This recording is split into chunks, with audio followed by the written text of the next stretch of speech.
Why won't my machine pick up larger stones? When you have a situation where it's laying the SS6, it's picking up the SS6 stones properly, but for some reason, when it's going to pick up a larger stone, whether it's a 10, a 12, a 16, or a 20, it can't pick it up, just drops it back in there.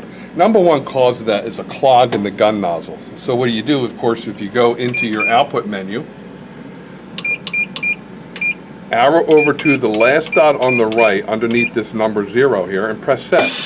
And look at that number. If that number is too high, I have a clog in my gun nozzle, so therefore I don't have the vacuum enough to actually lift a heavier stone than an SS6. The more, like at anything below 44, I should be able to pick up everything from an SS6 to an SS34, which is a 6mm. As I decrease airflow through this gun nozzle, that number increases, and I'm simulating a clog. In the 50s range, it'll be hard for it to pick up SS20 stones. In the 60s range, it'll be hard for it to pick up an SS16 stone. And in the 70s range, it can't pick up an SS10 stone.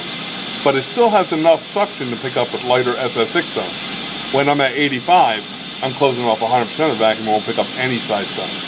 So always look to see if you have a clog in your gun nozzle.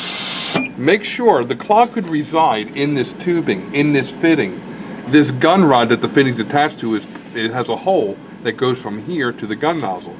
So take off the gun nozzle, and then you press send again, and see if the number stayed at the same, okay, then the clog is not in the gun, but it's got to be either in the gun rod or the fitting. We do have a video on how to pull this fitting off and clean it out.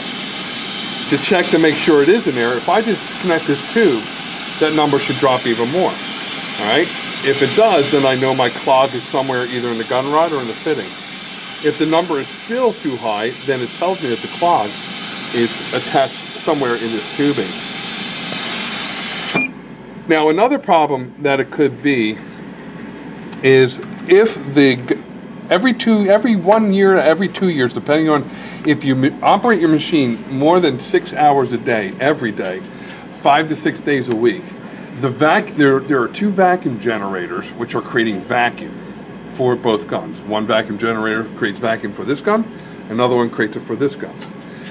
This gun essentially is a vacuum cleaner. If there's dust and debris in the parts feeder plate, it will get sucked up into here. And on the back side here, you do have a filter that you should be checking to make sure it's not clogged up, okay?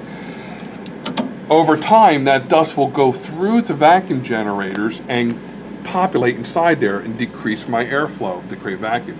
The way that we create vacuum on here is called Venturi process. What Venturi process is the same thing that happens in your car when you're driving down the interstate. If you open up the passenger window, the speed of the air opening that's passing that open window creates a vacuum in the car. The lower my window is, the more vacuum I create in the car, so my papers fly out.